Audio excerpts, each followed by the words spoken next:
miidhamti. Hojiin qabdu. Dur barsuutii ijoollee akkam takka ijoollee hiitee ijoollee barnoota hin qabne ijoollee amma ijoollee digirii maasters qabduutu achi deemu jira. Hojii waan dhabde qofa osoo hin ta'in baatee galuu waan dhorkamte. Ijoollee akkamii dhaquu jira ijoollee rabshaa waraana kana keessa turte waraana bilisummaa Oromoo waraana mootummaa waraana maalii keessa turte dhiiga barte hadooddii dhabdeetu yaa'u jira. Achi hoggaa dheetees kana keessa. Sanirraan immoo achittis waliin dhaquudhaaf dandatiin keessa seenaa jechuudha. Tokko siniifin saaxilaa torban kana keessa nama adda durummaadhaan beekumsa walloo argee arsii jedhanii nama wal waraanaa wal ajjeesaa turan san godhaa ture nama isin beektan yoo kana siniifin saaxila dannatii ta'e amma dannatii keessa osoo hatuu qabamee ari'amee jira. There is no way warra akkanaa kana warra miskiina wal ficcisiisu. Waan walloo sanarra gaafii hedduu kaa'aa jira komantii fi keessaanilleedha. Sanillee jalatti qoodee mataa tuuttanii tasna jedhanillee.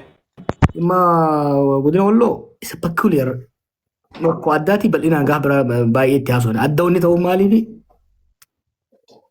siyaasa naannoo Amaaraatii mootummaa federaalaa jidduu jiru siyaasa godina walloo keessa jiru siyaasa hedduutu achi keessatti wal marqee deemu jira. Relatively garuu amma dura irratti qooyyaa deemaa jira uummata hedduu resilient ta'edha uummata jabaadha. Bal'ootti fudhannee yeroo irratti haasofna kakaaffaa gaafa tokko Adeetiin fixa kakaabreef na gaafatisanii hin fixa. Filannoon aangoo jijjiiramaa fi miti yaadame. At least dirreen filannoodha hirmaachisaa osoo ta'u taate warra qawwee qabateen bookotta. Haga fedhees feer ta'uu baatu dirreen ni jira mirga ofii yaadoo fi dhageessifaa jennee himuudhaaf dandeenya osoo san hin goone. Filannoon naannoo Amaaraa keessatti parsantii 90 filannoo hin godhamne. Oromiyaa keessatti parsantii 70 hin godhamne. Nama keenya fi obbo Qajeelaa nama gaarii nama jaaladhu. Qajeelaa Bardaasaa bakki inni itti filame immoo fudhattee oda gabaasaatiin ture. Nama 200,000 fi maaltu file jedhan. Namni 2,000 gabbee hin filanne. Bakka hedduu Wallagga keessa, Arsii keessa, Shawaa kana keessa filannoo hin turre. Kaafaawwatti har'a isin attasee hin ture. Akka kaafaawwatti waan kana dursinee qoranne. Dhugaa tokko tokko Profeesara siyaasaatiin hoogganamuun illee nama riisarchii gooti. Filannoo itti aanu osoo waggaan hin gahin wal geenyee mari'atamee qorannoon tiimni qorannoodhaan wal gahee irra madamee qorannoo bal'aa barruu bal'aa godhameeti ka itti deemame. Warri abaa'oo dongora guddaa hojjete. Yeroo lama halata dalagan ifirrattis uummata irrattis tokko walgahii ilillii gabara dabreetu warri yaadattanii walgahii ilillii san warra abaa'ootiin fide mootummaadhaan walii galla jedhanii okay jennee mari'annee dubbiin duubaa beenu nama 5 kaafa warra nama 5 hayyoota irraa ergine irra caalaa isaan ture garuu diraamaa turretti hojjetamaa ture isaan keessa basaasa guutuutti galchanii jiran jara gullallee kana. Gurba basaasa Yusuf jedhamu qabataniiti miliyoona 57 moo 67 irraa fudhatee mootummaarraa. Kaafaa ofii abaa'oo sarkaan isinii kaaya waraana ala biyya jiru kanaas niin galche jeeti qalama irraa godhee mootummaan tole jettee mootummaan ce'umsaa ijaaruudhaaf jee uummata walitti qabee shuuroo nyaachisee borumtaa mootummaa ce'umsaa jee hoggaa jaarmeelee ibsa baasa mootummaan ce'umsa maal boo jedhaniin. Itti taphatan jechuudha akka ji. Lammaffaa filannoo kanaas warra isa raafee jira maal fileetii fi gurbaa Dachaasaa Wiirtuu jedhan tokko. Basaasota mootummaadhaan dalagan officially. Ijoolleen kun mootummaa hojii diil godhaniit bargaa warra gurguddaa waan isinitti jira. Mootummaa hojii diil godhanii dhufanii kursiin isiniif kennamuuf deemaa jiranii mootummaan isiniif hin kenne jeen rakkoon qabu.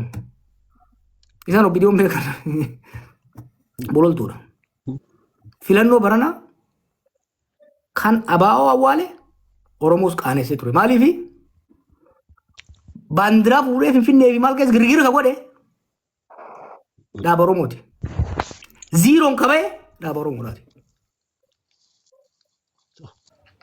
Kafa ofii abaan walii galaniit duuba gara galanii seenan. Awwaalee fi oppidiyoon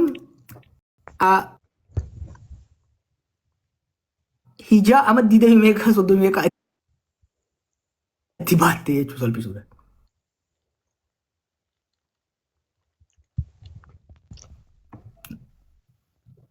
Abaa'oo hiltanillee wayya kursi sadee mooran takka argatte jara kana wanniidhaan baasan jechuudha. Kanaaf laal rakkoo Itoophiyaadhaa maraa guddinaa dhaggeeffadhaa hoggaa haasa'u akka kee haalatti arraba mi'aawuu dhabuu danda'a. Garuu jechi lamaan sadii darbatu lafan buutu. Maaliif itti yaadee bilcheessee dubbata. Namni kuni na caalaa daawwatu caalaa namoota caalaa filannoo Itoophiyaa keessa hirmaatee sirriitti si beeka. Gaafa namni kun hin taatu jiru maaliif jettee gaafachuu danda'uu qabda. Falmaa guddaa godhame kaafa'u keessatti. Falmaa guddaa booda olaanuu hin danda'ame. Kabajaa keenyas kabajaa uummata keenyaatis dhugaa uummata keenyaatis tiisuu dandeenya jechuudha. Kanaaf sun saniin deemama. An dadhabe ammee yoo fidne akkam jettan. Ergaa dhumaatiif Galatooma ulfaadha. Soofiyaa daqiiqaa takka abdii hukumee daqiiqaa takka hajichillee dadhabee uummanillee dadhabee onillee gaafii gaafadhaatiniin karaa bitteemna. Yeroo birallee dhaqabna amma karaa baratanii yeroo birallee inni waqtii torbaanitti guyyaa tokko guyyaa lama isin dhufuu danda'a waan ta'eef gaafii takka takka gaafadhaa. Soofiitti fufi. Ayyee assalaamu alaikum akkam jirtan hundi keessanuu warri kiristaanaatis akkam jirtanii. Ani gaafillee osoon tahiin Oromoon tun hedduu takka wal jibbinee jirra akka durii miti akka gaafa Oromoo faristi jennee akkasitti Oromoon takka taatee wal jaalannu sun hin jiru. Haalli amma keessa jirru haala akkaan Oromummaa teenyallee jibbinee jechuu waanuma qabsoo kan namu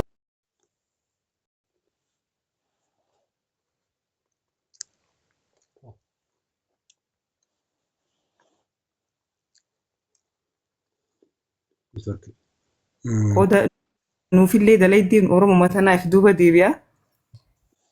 Silaas takka sun nu deebite tokko taane hawwii tiyyaa haala nuti jirru kanaan garuu hedduu nutti ulfaatee jira wanni Oromummaa tuni. Gaafiin tiyyaa haganumaa. Galatoomii Soofii ulfaadhu. Abdii. Ayyee assalaamu alaikum warahmatullah. Anillee dadhabsiisuun barbaadu obbo Jawaar dadhabanii jiranii akka malee gaafii dheertuu gaafachuu fi miti gaafii takkan gaafachuu barbaada. Isheenis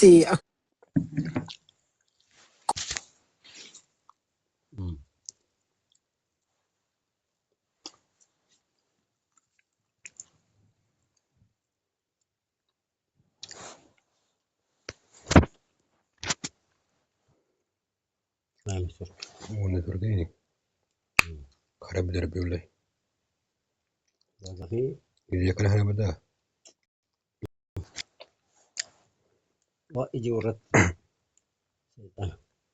hin jirree fi waan kanarraa gaafachuu fi dubbachuun baay'een barbaachisu.